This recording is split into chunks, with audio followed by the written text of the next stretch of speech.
मोटी बहू के लिए मायके से अच्छे ससुराल में पकवान। 1 कुंटल। अभी कल तो मेरा वजन 97 था, तो आज ये 3 से 4 किलो वजन बढ़ कैसे गया? भगवान, ये क्या हो रहा है? माना कि आपने मुझे मोटा बनाकर भेजा था, लेकिन इतना मोटा क्यों बना दिया मुझे?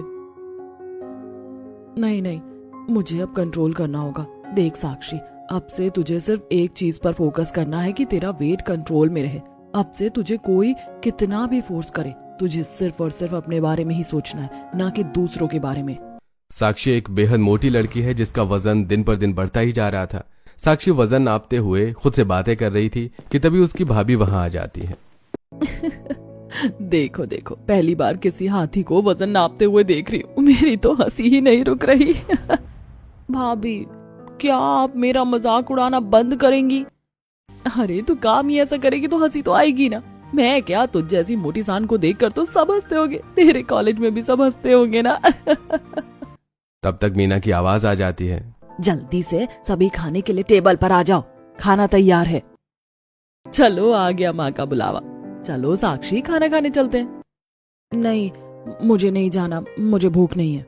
अरे ऐसे कैसे भूख नहीं है? तुझे चलना पड़ेगा, चल मेरे साथ। अनीता साक्षी के लाख मना करने पर भी उसका हाथ पकड़कर खाने के टेबल के पास ले जाती है। माँ, साक्षी को देखो, कहती है कि मैं खाना नहीं खाऊंगी। खाना नहीं खाएगी? अरे नहीं खाना तो बनाने से पहले बोलना था ना। अब बन गया है तो खाना ही पड़ेगा। माँ, आपको मेरी परवाह है कि नहीं? दिन पर दिन मेरा वजन बढ़ता ही जा रहा है। आज तो पूरे 1 कुंटल की हो गई हूँ मैं। उसके बाद भी आप खाने के लिए जबरदस्ती कर रही हो। और माँ, आप खाने में हमेशा हैवी ऑयली खाना ही क्यों बनाती हैं? आपने छोले भटूरे कचौड़ी ये सब क्यों बनाया है? क्यों ना बनाऊं? अरे अब तेरे मोटापे की वजह से क्या हम भी खाना ना खाएं? चल अब बहस मत कर और खाना खा ले चुपचाप। मीना सबके लिए खाना परोसती है। ओफो, फिर से खाना ज्यादा हो गया। ये ले साक्षी, ये 4 कचौरी और सिर्फ 2 भटूरे एक्स्ट्रा हो गए, इन्हें भी खा ले। नहीं माँ। क्या नहीं माँ नहीं माँ लगा रखा है? मेरे घर में रहती है तो जैसा कहती हूँ चुपचाप खा ले। और इतनी मोटी हो गई है, थोड़ी सी और हो जाएगी तो क्या हो जाएगा? लेकिन अगर ये खाना तूने नहीं खाया तो ये वेस्ट हो जाएगा। माँ, मेरे साथ ऐसा क्यों करती है? हमेशा बचा खुचा खाना मुझे दे देती है, इसीलिए मेरा वजन बढ़ता ही जा रहा है। साक्षी के लाख मना करने पर भी मीना उसे बचा कुचा खाना खाने को दे देती है, जिसे साक्षी को जबरन खाना ही पड़ता है। सभी खाना खा लेते हैं। साक्षी के कॉलेज जाने का समय होता है और वो कॉलेज के लिए निकल जाती है। साक्षी, साक्षी! मोनिका, तूने इतनी दूर से पहचान लिया मुझे? अरे तुझे तो कोई भी दूर से भी पहचान ही लेगा। क्या बोल रही है मोनिका? अरे मजाक कर रही थी। मुझसे मजाक मत किया कर मोनिका, बोल देती हूँ। अच्छा अच्छा, ये डकार क्यों आ रही है तुझे? अरे आते वक्त माँ ने छोले भटूरे कचौड़ी ये सब बनाया था तो जबरदस्ती खिला दिया। अब पेट बहुत ज्यादा भर गया है। इस मोटी को देखो कितनी मोटी है ना, और कह रही है कि छोले भटूरे खा के आई है, पेट भरा है। अरे जब इतनी मोटी है तो खाने पे कंट्रोल करना चाहिए ना। लेकिन छोड़ो, अब इस मोटी को कौन ही समझाए। कॉलेज में सभी बच्चे साक्षी को देखकर और उसकी बातें सुनकर उस पर हंस रहे थे। वहीं थोड़ी ही दूरी पर एक और लड़का खड़ा था जो साक्षी को लगातार देखे जा रहा था और उसकी बातें सुन रहा था। बेचारी, सब उस पर हंसते हैं। ये सब मुझे देखकर हंस रहे हैं ना। अरे छोड़ ना, इन लोगों का तो काम है हंसना। वैसे साक्षी, तुझे पता है मेरी ना शादी तय हो गई है, तो तू अपनी कोई दूसरी दोस्त बना लेना, वरना तू अकेली पड़ जाएगी। अरे वाह, अच्छी बात है तेरी शादी तय हो गई। पता नहीं मेरे नसीब में शादी है या नहीं। पता नहीं मुझे कोई पसंद करेगा भी कि नहीं। क्यों नहीं करेगा पसंद? मुझ जैसी मोटी लड़की को कोई लड़का प्यार नहीं करेगा। अरे साक्षी को तो ऐसा लगता है कि उसे कोई पसंद ही नहीं करता, जबकि मैं तो उससे शादी करना चाहता हूँ। अभी भी वक्त है विनीत, जाके अपने दिल की बात कह दे। विनीत साक्षी के पास जाता है। हाय साक्षी। हाय, कौन? मैंने आपको पहचाना नहीं। साक्षी, मैं वजन घटाने वाला डॉक्टर हूँ। मैं तुम्हें काफी दिन से नोटिस कर रहा हूँ। तुम्हारी सादगी, तुम्हारा इनोसेंस मुझे बहुत पसंद है और तुम भी मुझे बहुत पसंद हो। क्या तुम मुझसे शादी करोगी? लेकिन तुम मुझे ऐसी मोटी लड़की से शादी क्यों करना चाहते हो? मोटापे से क्या मतलब है? मैं कुछ ही महीनों में तुम्हें फिट कर दूंगा। मुझे तो बस तुम्हारे दिल से मतलब है। मुझे नहीं लगता था कि कोई मुझे भी पसंद कर सकता है। ठीक है, मैं शादी के लिए तैयार हूँ। तो ठीक है, मैं अपनी माँ से बात करके आज ही तुम्हारे घर आकर शादी की बात कर लूंगा। विनीत अपने घर जाता है और अपनी माँ को सारी बात बताता है। माँ, जिस लड़की से शादी के लिए मैं बोल रहा हूँ उसका वजन 1 कुंतल है। आपको इससे कोई दिक्कत तो नहीं है ना? नहीं बेटा, मुझे कोई दिक्कत नहीं है। तुझे तो पता ही है ना कि एक समय था जब मैं भी कितनी मोटी हुआ करती थी, लेकिन आज देख, तेरे दिए गए डाइट प्लान से मैं कितनी फिट हो गई हूँ। देखना, मैं अपनी बहू को भी बहुत जल्दी फिट कर दूंगी। अब तो जल्दी से बस शादी कर ले, हम आज शाम को ही रिश्ता लेकर चलेंगे। शाम को लीला और विनीत साक्षी के घर पहुंचते हैं और शादी की बात करते हैं। आपको साक्षी के वजन से कोई दिक्कत नहीं है? नहीं, हमें उसके वजन से कोई दिक्कत नहीं है। हमें तो बस उसके अंदर छुपे एक अच्छे इंसान से मतलब है, जो सबके बारे में अच्छा सोचता है। नहीं, दरअसल आज तक जितने भी रिश्तेदार साक्षी को पसंद करने आए हैं, सबने उसका मजाक ही बनाया है। मेरे बेटे ने उसे जानकर पहचान कर तब ये फैसला लिया है, हमें साक्षी को अपनी बहू बनाना है। क्या हम ये रिश्ता पक्का समझे? हाँ, हमें भी ये रिश्ता मंजूर है। साक्षी और विनीत दोनों का रिश्ता पक्का हो जाता है और रात के खाने का वक्त होता है। अब से मैं अपने खाने पर ध्यान दूंगी। अनीता, रोटी तो है ही नहीं और सब्जी भी थोड़ी सी ही बची है। माँ, सुबह का छोले भटूरे बचा है, साक्षी को वो दे दें क्या? नहीं, मैं सुबह का छोले भटूरे नहीं खाऊंगी, मेरा वजन बढ़ जाएगा। ना करे तो देखो मैडम के, अरे 1 कुंटल की हो गई हो, अब और कितना वजन बढ़ेगा तेरा? 1 कुंटल की है, लेकिन तब भी ना जाने कहाँ से लड़का फंसा लिया। हाँ, अगर तुमने ये सुबह का बचा हुआ छोले भटूरे नहीं खाया तो ये वेस्ट हो जाएगा। वैसे भी तुम्हारी शादी तो अब तय हो ही चुकी है, थोड़ी और मोटी हो जाओगी तो क्या ही फर्क पड़ जाएगा। साक्षी अपने घर वालों के व्यवहार से बहुत ज्यादा दुखी थी। कुछ दिन बीतते हैं और फिर साक्षी और विनीत की शादी हो जाती है। आज साक्षी का गृह प्रवेश होता है। लीला अपनी बहू खुशबू के साथ आरती की थाल लिए दरवाजे पर खड़ी होती है। आओ बेटा, आज तुम्हारा इस घर में स्वागत है। तुम्हारे आने से पूरे घर में रोशनी ही रोशनी हो गई। मुझे यकीन है कि तुम इस घर को खुशियों से भर दोगी। आज से ये घर तुम्हारा है। माँ, आपसे एक बात पूछूं? हाँ बेटा, पूछना। क्या पूछना है? आपको मेरे मोटापे से कोई दिक्कत तो नहीं है ना? कैसी बातें कर रही हो बेटा, मोटापा तो आज है, मेहनत करोगी तो कल चला भी जाएगा, और तुम देखना, मैं तुम्हें बहुत जल्द एकदम फिट कर दूंगी। माँ, मुझे कितनी इज्जत दे रही हैं, कितने प्यार से बात कर रही हैं, और एक मेरे मायके में सब मुझसे कितनी बुरी तरीके से बात करते थे। माँ, मैंने आपका फोन नहीं तोड़ा है, मैं आपके फोन पर क्यों बैठूंगी? अरे मोटी सांड, अब तू झूठ भी बोलने लगी। खा खा कर वजन इतना बढ़ गया है, और अब वजन की आजमाइश तू मेरा फोन तोड़ के करेगी? जरूर तूने ही मेरे फोन पर बैठ के उसे तोड़ा है। हाँ माँ, मुझे भी यही लगता है। आप हमेशा फटकारती रहती हो ना इसको, इसीलिए इसने आपसे बदला लिया है। नास पीटी कहेंगी, बोझ है तू हमारे घर का, ना जाने कब इससे हमारा पीछा छूटेगा। बेटा, क्या सोच रही है? अंदर आजा। साक्षी गृह प्रवेश करके घर के अंदर आती है। जा बेटा, बहुत थक गई होगी, अब कमरे में जाके आराम कर ले। कल से हम लोग तेरी फिटनेस जर्नी की शुरुआत करेंगे। तू तैयार है ना? हाँ माँ, मैं तैयार हूँ। मैं तो बहुत टाइम से सोच रही थी कि अपने हेल्थ के लिए कुछ करूँ, लेकिन मैं कभी कर ही नहीं पाई। कोई बात नहीं बेटा, अब हम साथ मिलकर करेंगे। साक्षी अपने कमरे में चली जाती है। अगला दिन हो जाता है। लीला साक्षी को जगा के उसे योगा के लिए ले जाती है और दिन की शुरुआत दोनों सास बहू योगा करके करती हैं। हो गया बेटा, आज के लिए इतना काफी है। अब जा तू नहा धो ले, आज तेरी पहली रसोई है। ठीक है माँ। साक्षी जाती है और तैयार होकर किचन में आती है। आइए देवरानी जी, आपका ही इंतजार कर रहे थे हम लोग। हाँ बेटा, आजा। देख, आज तेरी पहली रसोई है तो हम आज तुझे अपने घर के किचन के तौर तरीके बताएंगे। अरे वाह, मजा आ जाएगा आज तो। हाँ तो बताइए माँ। देख बेटा, आज की रसोई में तुझे पनीर की सब्जी, पूरी, कचौड़ी और खीर बनानी है, लेकिन हाँ, एक बात का ध्यान रहे, हमारे घर में ऑलिव ऑयल का इस्तेमाल होता है और पूरी और कचौड़ी को हम एयर फ्रायर में बनाते हैं, जिससे वो ऑयली भी ना हो और क्रिस्पी भी बन जाए। और हाँ बेटा, सब्जी के लिए भी हम सिर्फ 2 चम्मच तेल का ही इस्तेमाल करेंगे। और आखिरी बात, खीर में चीनी बहुत कम डालनी है। और एक और बात, पनीर फ्रिज में रखा है, हम लोग लो फैट पनीर का इस्तेमाल करते हैं। ठीक है माँ, आपने जैसे जैसे बताया है मैं बिल्कुल वैसे ही सारे पकवान बनाऊंगी। तो ठीक है, तू बना, हम बाहर ही हैं। ठीक है माँ। लीला और खुशबू बाहर चले जाते हैं और साक्षी किचन में लीला के कहे अनुसार पकवान बनाती है। पनीर की सब्जी तो बन गई, अब पूड़ियाँ बेल के पहले पानी में बॉईल कर लेती हूँ, फिर एयर फ्रायर में बना लूंगी। कुछ देर बाद साक्षी पूरा खाना बना के डाइनिंग टेबल पर सर्व करती है। आजा बेटा, तू भी बैठ हमारे साथ खा ले।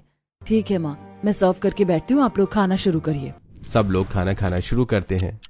खाना बहुत स्वाद बना है बेटा। हाँ माँ, मैंने बहुत कम तेल डाला था, लेकिन फिर भी सब कुछ कितना बढ़िया बना है। खाना अगर प्यार से बना हो तो कैसा भी हो अच्छा ही लगता है। हाँ बीना माँ।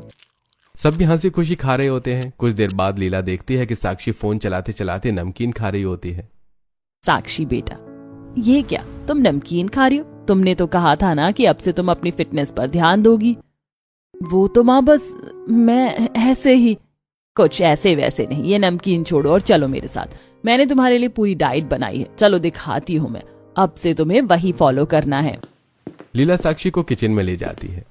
देखो साक्षी, अब से तुम्हें रोज सुबह उठ के गर्म पानी पीना है, उसमें तुम नींबू भी निचोड़ सकती हो। चाय में तुम्हें सिर्फ ग्रीन टी ही पीनी है और खाने का एक सही रूटीन होना चाहिए। नाश्ते में तुम पोहा, मसाला ओट्स या सिर्फ दलिया ही खा सकती हो। बाकी खाने में तुम्हें कम तेल वाली चीजें खानी है। समझ गई ना बेटा? हाँ माँ, मैं समझ गई। और बेटा, इन सब के साथ रोज सुबह योगा एक्सरसाइज भी बहुत जरूरी है, तभी जाके तेरा वजन जल्दी कम होगा। ठीक है माँ, मैं आपकी डाइट भी फॉलो करूंगी और योगा एक्सरसाइज भी करूंगी। माँ ने कितना अच्छा डाइट प्लान बनाया है। एक मेरे मायके वाले थे जो सिर्फ मेरा मजाक उड़ाते थे। माँ जी जरा देखिए, नंद जी को डाइट का खुमार चढ़ा है। देखिए ना, डाइट चार्ट बनाया है। पतली होके कौन से पहाड़ चलेगी? माउंट आबू या माउंट फूसी, कुछ नहीं करना है। ये शरीर भगवान की देन है, जैसा है वैसा ही रखो। अपने आप से कुछ करने की जरूरत नहीं है। लाइए माँ, मैं फाड़ देती हूँ। अनीता साक्षी का डाइट चार्ट फाड़ देती है। भाभी, ये क्या किया आपने? मेरा डाइट चार्ट फाड़ दिया? मैंने कितनी मेहनत से बनाया था। हाँ तो मेरा मन, मैंने फाड़ दिया, मोटी कहीं की। चल जा, अब जाकर किचन का सारा खाना सफा चट कर जाके। कहाँ खो गई बेटा? कुछ नहीं माँ, बस ऐसे ही। माँ तो ठीक है, फिर अब से मैं प्रॉपर डाइट के पकवान ही खाऊंगी। अब से साक्षी रोज सुबह उठ के योगा करती, एक्सरसाइज करती, गर्म पानी पीती और बिना तेल वाली चीजें खाती है। योगा और एक्सरसाइज करने की वजह से साक्षी को बहुत वीकनेस महसूस होने लगी थी। क्या हुआ साक्षी बेटा, तू इतनी कमजोर क्यों लग रही है? पता नहीं माँ, मुझे अंदर से बहुत कमजोरी हो रही है। तू आराम कर अभी। हाँ माँ, आराम ही कर रही हूँ। लीला बाहर जाती है और ऑनलाइन 5000 का प्रोटीन पाउडर ऑर्डर करती है। तभी थोड़ी ही देर में delivery boy protein powder deliver कर जाता है और लीला प्रोटीन पाउडर लेकर वापस साक्षी के पास आती है। ये देख साक्षी, मैं तेरे लिए क्या लाई हूँ। Protein powder?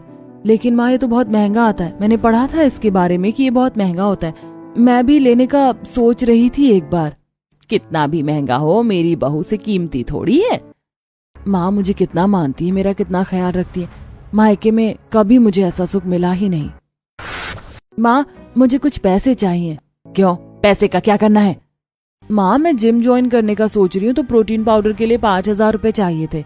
5000? तेरा दिमाग तो सही है ना? मेरे पास एक फूटी कौड़ी नहीं है तेरी इस फालतू चीज के लिए। और ये जिम के चोचले भी छोड़ दे, चुपचाप घर में बैठ। वैसे ही घर का बोझ बन के बैठी है, ना जाने अब कहाँ से जिम और प्रोटीन पाउडर के लिए पैसे लाऊं। बहू, तू कहाँ खो जाती है? कोई बात है क्या? नहीं माँ, कोई बात नहीं है। वो तो मैं बस ऐसे ही सोच रही थी कि आप मेरा कितना ख्याल रखती हैं। वो तो मेरा फर्ज है बेटा। ये प्रोटीन पाउडर अब रोज तुझे दूध के साथ पीना है, तो इससे तुझे ताकत मिलेगी। ठीक है? ठीक है माँ। साक्षी अब प्रोटीन पाउडर भी लेने लगती है, जिससे उसे ताकत मिलती है। वो नियम से अपना योग, एक्सरसाइज और डाइट चलाती है। और एक दिन क्या हुआ माँ, आप बहुत परेशान लग रही हैं? परेशान तो हूँ बेटा, बात ये है कि मेरी जेठानी के पोते का बर्थडे है कल। अब उनका कहना है कि मैं तुझे लेकर बर्थडे में आऊँ, और तू वहाँ जाएगी तो तेरी डाइट खराब हो जाएगी। यही चिंता सता रही है मुझे। माँ, आपसे एक बात पूछूं? हाँ बेटा, पूछ। माँ, आपको शर्मिंदगी नहीं होगी मुझे ले जाने में? सब कहेंगे ना कि इनकी बहू कितनी मोटी है। नहीं बेटा, मुझे गर्व है कि तू मेरी बहू है। मोटापा आज है बेटा, लेकिन अगर तूने मेहनत की तो मोटापा चला जाएगा। लेकिन तेरा हीरे जैसा दिल मुझे कहाँ से मिलेगा? जो प्यार मुझे मायके वालों से मिलना चाहिए था, भगवान वो सब मुझे ससुराल में दे रहा है। माँ मुझे भी पार्टी में जाना है। माँ अगर ये गई तो मैं नहीं जाऊंगी, इसकी वजह से मैं अपनी बेइज्जती नहीं करा सकती। अरे तो इसे लेकर ही कौन जा रहा है, मुझे भी अपनी बेइज्जती थोड़ी करानी है। माँ इसमें बेइज्जती कैसे होगी? क्यों नहीं होगी? अगर हम अपने साथ पार्टी में सांड लेकर जाएंगे तो हमारी बेइज्जती नहीं होगी। माँ आप भी कितना बढ़िया हंसाती हैं। साक्षी, साक्षी। हाँ भाभी, क्या हुआ? फिर से खो गई थी तुम कहीं? अब सुनो मेरी बात। माँ अगर ऐसी बात है तो ऐसा करिए, साक्षी का खाना लेकर जाइए, साक्षी वो खा लेगी और आप वहाँ का खाना खाइएगा। हाँ अब यही करना पड़ेगा। लीला साक्षी के डाइट के हिसाब से साक्षी का खाना लेके साक्षी के साथ अपनी जेठानी के घर बर्थडे पार्टी में जाती है। अरे लीला तू आ गई? अरे वाह लीला जी, आप तो बहुत फिट हो गई हैं। खुद तो फिट हो गई, लेकिन बहू को देखो कितनी मोटी बहू लाई है। खैर छोड़ो पलक बेटा। हाँ माँ। पलक ये साक्षी है, सोनल की बहू, जाओ इसे अपने दोस्तों से मिला दो। जी हाँ, आप साक्षी? जी। ये देखो, ये मेरी छोटी सास की छोटी बहू है। छोटी सास की मोटी बहू? ये बोल पलक। हाँ ये भी बोल सकते हैं। इसके गाल तो देखो कितने मोटे मोटे गाल हैं, कितनी ज्यादा मोटी है ये पलक। मैं भी पहली बार ही देख रही हूँ इसे, मुझे तो समझ ही नहीं आ रहा कि लोग इतने मोटे हो कैसे सकते हैं, और अगर कोई है भी तो वो पार्टी में कैसे जा सकते हैं? पता नहीं कैसे मुंह उठा के बस आ जाते हैं दावत खाने। तभी साक्षी रोने लगती है। चलो बहू घर चलो, अब इनकी बातें बर्दाश्त करने की जरूरत नहीं है। लीला तुम मेरी बहू से ऐसे बात नहीं कर सकती। अच्छा लेकिन तुम्हारी बहू मेरी बहू से कर सकती है? कितनी देर से तुम्हारी बहू मेरी बहू की बेइज्जती कर रही है, उसे मोटी मोटी बोल रही है, वो नहीं दिखा तुम्हें? तो मोटी को मोटी ही तो कहेंगे ना, पतली थोड़े कहेंगे। बस अब और नहीं, अब जा रहे हैं हम। लीला अपनी बहू साक्षी के साथ घर वापस आ जाती है। सॉरी माँ, मेरे मोटापे की वजह से आपकी इंसल्ट हो गई। कोई बात नहीं बेटा, मेरी जेठानी को तो बस एक मौका चाहिए तुझे नीचा दिखाने का। वैसे ही उसकी बहू भी है, मैंने सब कुछ देखा और सुना भी कि कैसे वो तुम्हारी बेइज्जती कर रही थी। अगर मैं पतली होती तो ये सब ना होता। तो पतली होगी बेटा, तू चिंता मत कर, और देखना जिस दिन तेरा वजन 60 किलो पहुंचेगा ना, उस दिन मैं एक बड़ी सी पार्टी रखूंगी, फिर देखना सब तुझे उस पार्टी में देखते ही रह जाएंगे।